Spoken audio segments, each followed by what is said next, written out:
Buenos días, mi nombre es María Fernanda Álvarez Rosales, me identifico con el número de carnet 2017-12086, alumna de la sección H, jornada vespertina.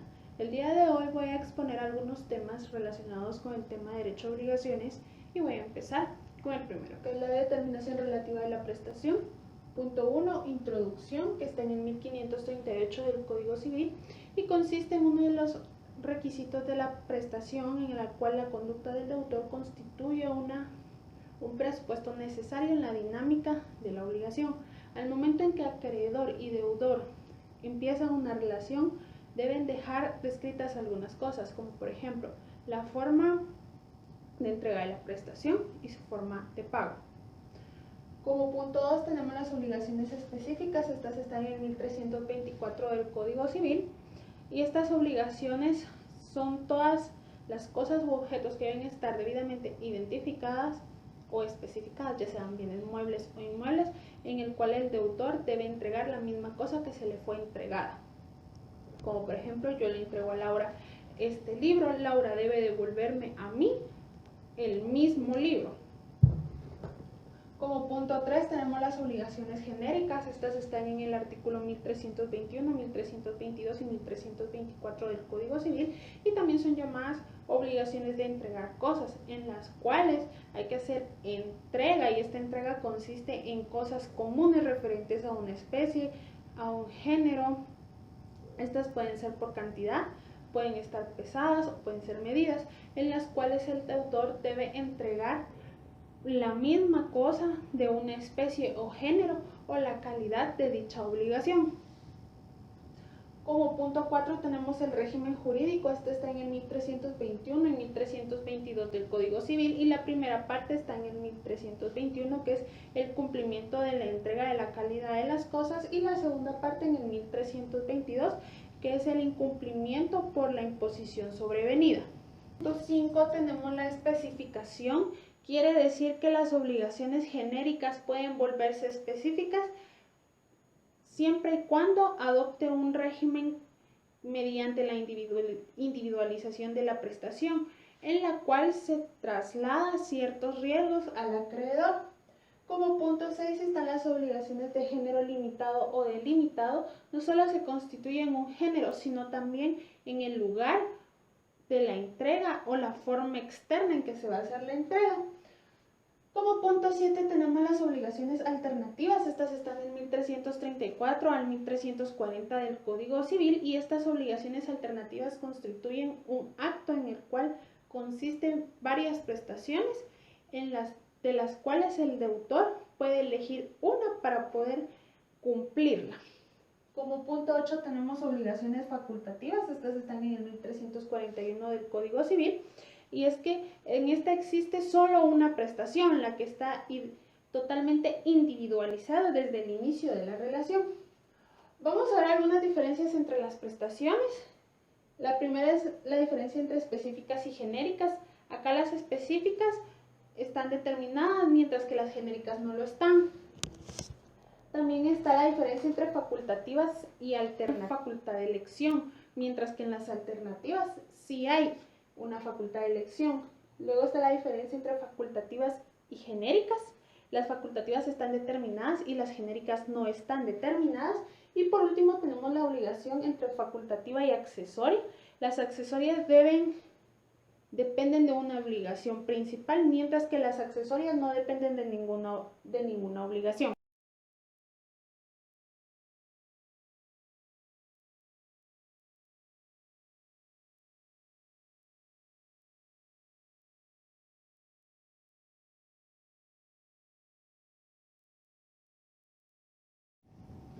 Como tema número 2 tenemos las obligaciones pecuniarias. Como punto 1, definición de dinero. El dinero es un bien mueble y fungible que lo determina nuestro ordenamiento jurídico y lo dota de valor.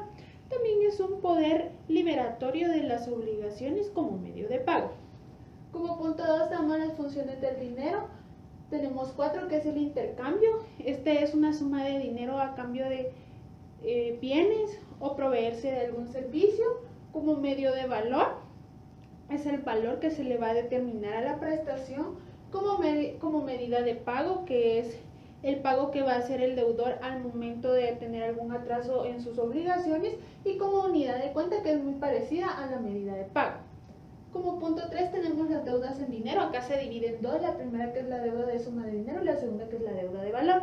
En la deuda de suma de dinero no, existe un monto fijado, más no existe consecuencia, no existe una sentencia y no existe un daño, mientras que en las deudas de valor aquí sí no existe un monto fijado, pero sí hay una consecuencia, sí existen daños y se dan deudas indemnizatorias. Como punto 4 tenemos la alteración de valor. Y es que la alteración de valor se da cuando se le cambia el valor al dinero o a la moneda. Aquí se tiene en cuenta el principio nominalista que está en el 1395 del Código Civil, que es el Estado asigna el valor a la moneda y ese valor lo tenemos que tomar en cuenta nosotros los particulares al momento de empezar una relación. Se pueden correr varios riesgos, ya sea inflación, que es favorece el poder adquisitivo del deudor, y la deflación, que favorece el poder adquisitivo del acreedor. Como punto 5 tenemos las deudas de interés. Acá están divididas en dos, tanto legales y convencionales. Las legales son obligaciones de pago que están hechas, que están en la ley. Y acá tiene dos subtemas, que es moratorio y retributivo. El moratorio son resarcimientos al acreedor por parte del deudor al momento de retardarse en la obligación, y las convencionales, estas están en un contrato. Y como último punto tenemos el anoticismo, y es que el anoticismo es el pago de intereses sobre los intereses que ya se habían acumulado y estos ya son devengados, en el cual en el ordenamiento civil está prohibida la capitalización de los intereses.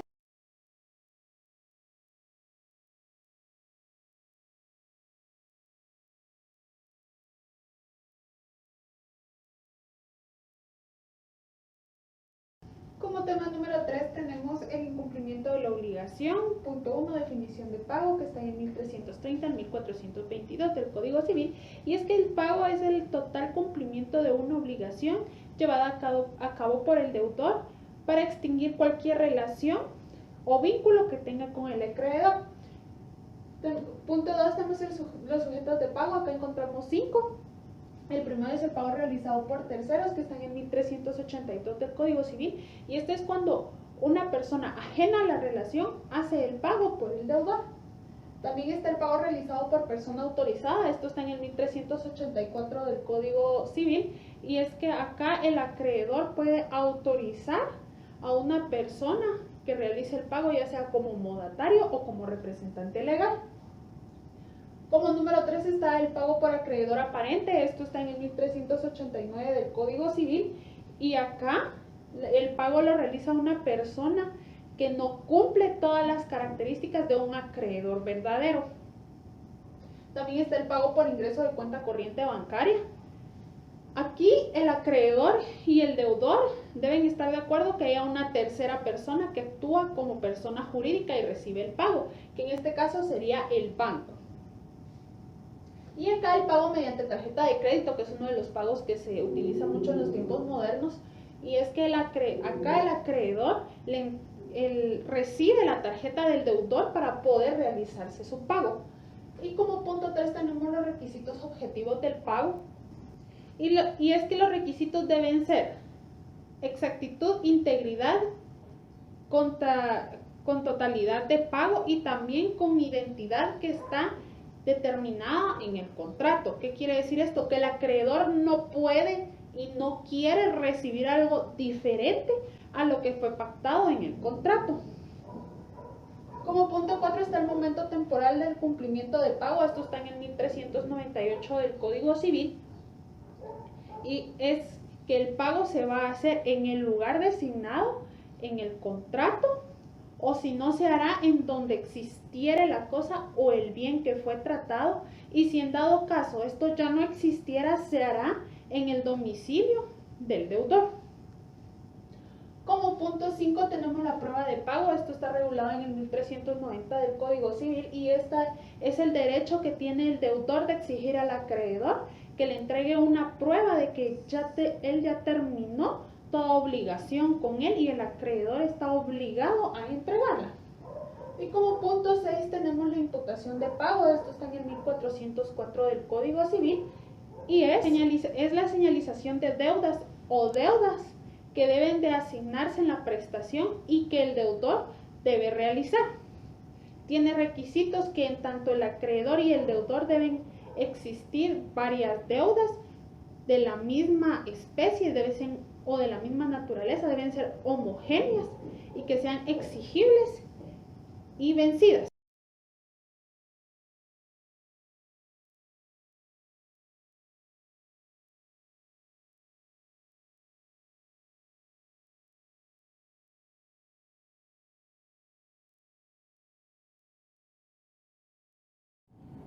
Como punto 4 tenemos los subrogados del cumplimiento. Número 1, definición. Acá los subrogados cumplen una función tanto liberatoria como satisfactoria en los procedimientos. Estos no constituyen una forma de pago o una forma de pago especial, sino que son las prestaciones que se van a sustituir en un pago genuino de una obligación. Tenemos punto 2 que son los supuestos de pago y la consignación. Esto está en el 1408 del Código Civil y es que es un depósito de forma judicial que va a hacer el deudor por el objeto de la obligación cuando el acreedor se niegue al cumplimiento de dicha obligación. Tiene 4 subtemas que son sus características. Una de ellas es que debe ser por vía judicial, consignación voluntaria y un juez debe aprobarlo. En el momento que el juez lo apruebe, el deudor queda liberado de toda obligación. Están los casos en que procede la consignación y es cuando el acreedor se niega el cumplimiento de la obligación y cuando el acreedor se encuentre en estado de interdicción, o sea, menor. Están los pagos, que es una suma de dinero o por una cosa determinada, y los efectos, que es la liberación del deudor. Como punto 3 tenemos la dación de pago. Esto está en el 1386 y 1387 del Código Civil y es cuando el deudor entrega una cosa diferente a la pactada y el acreedor está consciente y de acuerdo de recibirla. Tiene requisitos: que se haya hecho una nueva prestación y la entrega de la nueva prestación, y sus efectos es la extinción de la obligación. Como punto 4 tenemos pago por cesión de bienes. Esto está en el 1416 a 1422 del Código Civil y es la delación que hace el deudor al momento de entregar sus bienes al acreedor cuando éste no puede pagar la obligación como se había. Tiene clasificación y efectos. En la clasificación se divide en dos, puede ser judicial y extrajudicial. En la judicial intervienen todos los órganos jurisdiccionales y en la extrajudicial no interviene. Y sus efectos es que al momento de liberar al deudor es cuando éste hace su aporte líquido de sucesión de bienes. Hay que tomar en cuenta que si líquido es mayor a lo que se había pactado, el acreedor debe hacerle un remate al deudor.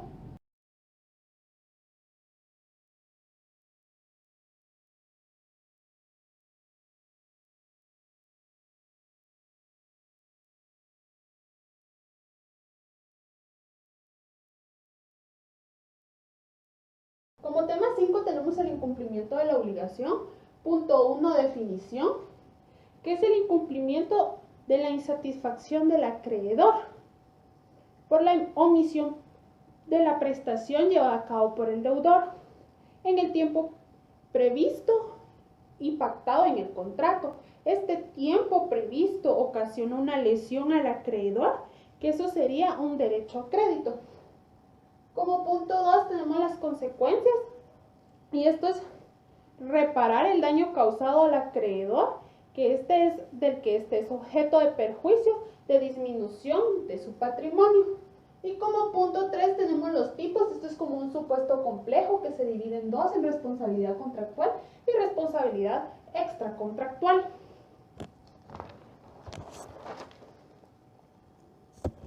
La responsabilidad contractual, esta está en contratos, mientras que la responsabilidad extracontractual no está en contratos, pero son actos sociales realizados que no son previstos ni estipulados. Como punto 4 tenemos sus efectos y estos son dos.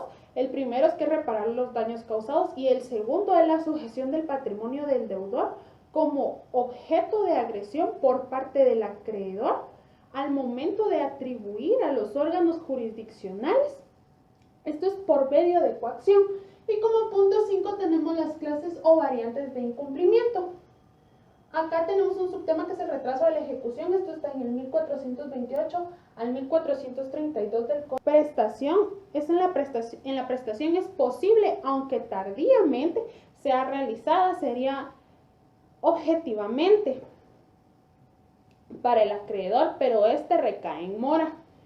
Y la mora, tenemos dos tipos de mora, que sería mora del deudor. Esta mora del deudor es cuando el deudor se atrasa en el cumplimiento de la obligación con el acreedor. Y esta tiene sus requisitos y efectos. Los requisitos son retraso del incumplimiento de la obligación por parte del deudor y el efecto sería la interpelación por parte del acreedor. También está la mora de obligaciones recíprocas. Esta es decir que no solo es parte del acreedor ni solo de parte del deudor, sino que es de parte de ambos sujetos. O sea que es una forma recíproca. También está la ejecución de una prestación defectuosa, que también es llamada prestación onerosa, es decir, una prestación que no se ajusta al programa de la obligación, lo que puede ocurrir que la identidad del acoso o servicio no se realice con integridad. También está el incumplimiento definitivo de la obligación. Esto es cuando ya no es posible la prestación, ya no sería de utilidad para el acreedor y tiene un subtema que es la teoría de improvisión. Esto está en el 1330 del Código Civil. Y la teoría de la improvisión son todos aquellos hechos extraordinarios, hechos imposibles de prever por parte del deudor. Acá no es que él no pretenda cumplir con la obligación, sino que hay cosas que él no pudo prever y le impide poder cumplir con sus obligaciones con el acreedor.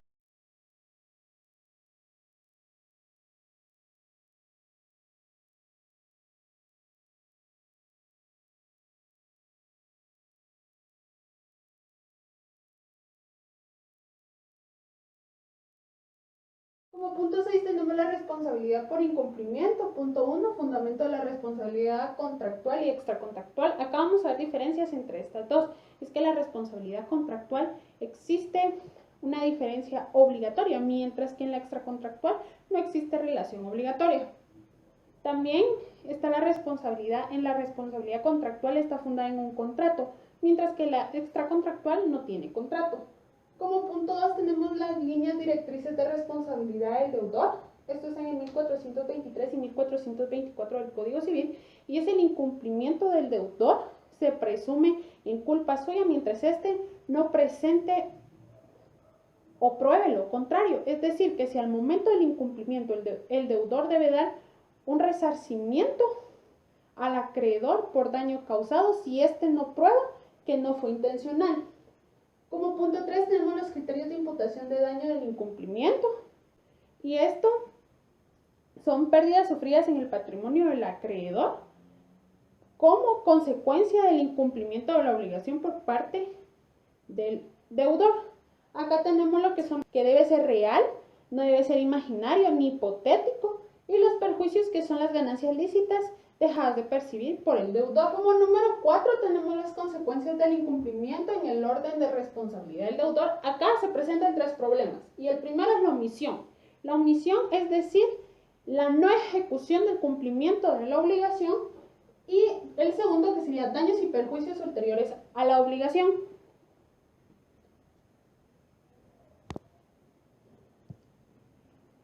Porque esto no se sabe si fue por un retraso o por un cumplimiento defectuoso. Y tenemos la contraprestación, que no está fundamentada en culpa, sino a explicar los peligros que pueden existir. Como punto 5 tenemos la indemnización de los daños y perjuicios. Esto está en el 1433 y 1435. Y acá se dan tres tipos de daño. 2 que son patrimoniales y uno que no es patrimonial. Los primeros dos son daño emergente, que es la pérdida sufrida en el patrimonio del acreedor. Tenemos daño de lucro cesante, que son ganancias o beneficios de los ingresos que se le privan al acreedor, y los daños no patrimoniales, que sería daño moral, en el que pueden haber lesiones intelectuales, físicas o emocionales. Y como punto 6 tenemos el incumplimiento de forma específica o in natura, que está en el 1434 del Código Civil. Acá la persona que va a exigir el cumplimiento de una obligación al momento de iniciarse una relación obligatoria debe especificar e individualizar las cosas para el deudor. Y el deudor debe cumplir con todo lo pactado, es decir, un pacta sunt servanda, un pacto de cumplimiento. Como punto 7 tenemos la responsabilidad del deudor para la acción de sus auxiliares. Y acá el deudor puede usar auxiliares para el cumplimiento de sus obligaciones, pero el acreedor debe estar de acuerdo, consciente y que lo acepte. Acá hay que tomar en cuenta que estos auxiliares no son los deudores originarios, sino que ellos también pueden incurrir en culpa o en dolo. Tenemos un subtema que es la lesión de derecho de crédito hecho por terceros. Los terceros ajenos a la obligación pueden recaer en lesiones en el incumplimiento de la obligación. Como punto 8 tenemos la exoneración del deudor. Acá hay tres formas. Las primeras dos están en el 1426, que es caso fortuito y fuerza mayor, que son ajenos al acreedor y la falta de cumplimiento no es por culpa del acreedor. Y tenemos la falta de cooperación del acreedor, que esto está en el 1429 del Código Civil, y es cuando el acreedor hace actitud negativa al cumplimiento de la obligación. Acá recae en mora el acreedor y hay un defecto que puede producir, y este sería la liberación del deudor. Punto 9 tenemos la responsabilidad del deudor fundada en culpa. La culpa es aquella acción o omisión que va a estar de forma negligente o impericia e ignorancia. Tiene dos requisitos, que son los requisitos subjetivos y los requisitos objetivos. Los subjetivos es intención de forma negligente, impericia o ignorancia, y los objetivos, acá no existe ninguno de los otros tres, sino que aquí está la intención por la que se imposibilita, acá no está la intención por la que se imposibilita la prestación. Como punto 10 tenemos la responsabilidad del deudor fundada en dolo, y el dolo es un agravamiento al incumplimiento del deudor. El deudor, al momento de recurrir en dolo, o sea, en esa conciencia e intención, debe hacer un pago íntegro de los daños y perjuicios al acreedor. No hay que confundir el dolo de materia penal con la materia civil. También tenemos como punto 11 cuestión de la prueba. Y acá el acreedor debe mostrar una prueba que acredite que el deudor haya incurrido en el cumplimiento de la obligación. Y como punto 12 tenemos el pacto de responsabilidad del deudor. Acá son pactos o contratos celebrados con la intención de tener un equilibrio económico en el contrato, y hay una cláusula de agresión.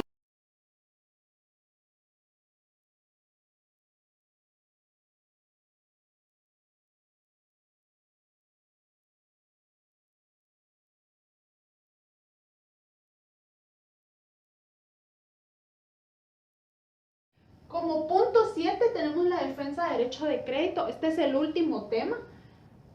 Como punto 1 tenemos la protección de crédito. Este se divide en dos, que son las medidas de defensa y las medidas judiciales.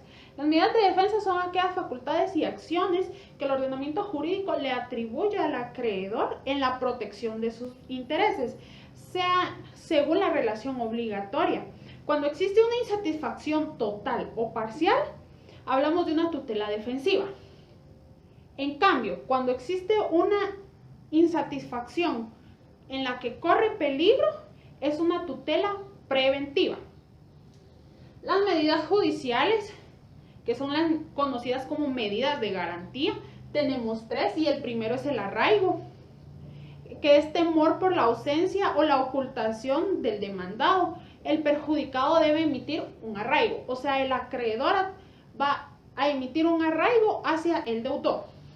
Tenemos la anotación de la demanda y es la declaración, constitución, modificación o extinción de todo derecho real. El último, que es el secuestro, que es la medida cautelar que de los intereses del acreedor, que éste pone bajo su custodia ciertos bienes del deudor con la finalidad que se dé una prohibición o la enajenación del deudor. Como punto 2 tenemos la protección frente al fraude. Es la acción pauliana revocatoria. Esta la vamos a encontrar en el 1290 al 1296 del Código Civil. Y esta acción dice que es la facultad que tiene el acreedor de impugnar un acto válidamente celebrado con el deudor con carácter fraudulento, que éste puede provocar un perjuicio en los bienes del acreedor. Tenemos la definición y es que puede ser puramente revocatorio, porque su finalidad es la reparación de los perjuicios provocados por el deudor en el patrimonio del acreedor. Los sujetos que participan en la acción pauliana son tres, que es el acreedor, la persona que sufre los daños en su patrimonio, el deudor, persona que realiza los daños en el patrimonio del acreedor, y la tercera, que es la persona que adquiere los bienes y derechos del deudor. Tenemos los requisitos. Un acto impugnado que cause perjuicio, que sus intereses hayan estado en fraude y que su derecho de crédito sea anterior al que pretende revocar. Tenemos el plazo.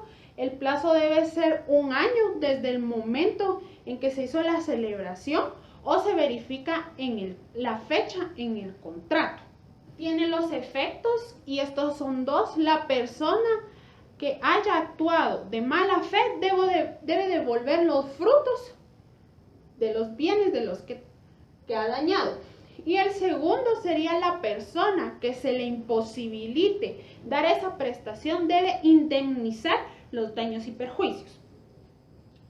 Como punto 3 tenemos la tutela represiva, y la tutela represiva es una medida de protección y defensa en la cual se permite reparar los daños o lesiones provocados al acreedor o eliminar el hecho lesivo al perjudicado. Esta tiene un subtema que es la acción subrogatoria o indirecta, que está en el 1036 del Código Civil, y es la acción del acreedor que sustituye al deudor, y este puede ejercitar ciertos derechos sobre los bienes, el cual debe tener una excepción sobre los bienes o derechos personales. Esta acción no se usa mucho en la práctica. Y como punto 4 tenemos la protección de crédito en las obligaciones sinalagmáticas. Es que esta relación por incumplimiento, en esta es el deudor cuando no ejecuta como debe ser la obligación. Hay que ver que hay presupuestos, que existe la protección, hay que ver que existe la reciprocidad tanto entre acreedor y deudor, y que ese incumplimiento sea inexacto de ejecución y que no permita satisfacer al acreedor. Tiene efectos, que es la acción retroactiva, es decir, que las cosas vuelven al estado anterior antes de que se vence el contrato. Y tenemos diferencias. La diferencia entre la acción pauliana o revocatoria y la acción por incumplimiento es que la acción pauliana está fundamentada en la reparación, mientras que la acción por incumplimiento está fundada en la sanción. Muchas gracias. Hasta acá llegamos con los temas que están vinculados al derecho de obligaciones.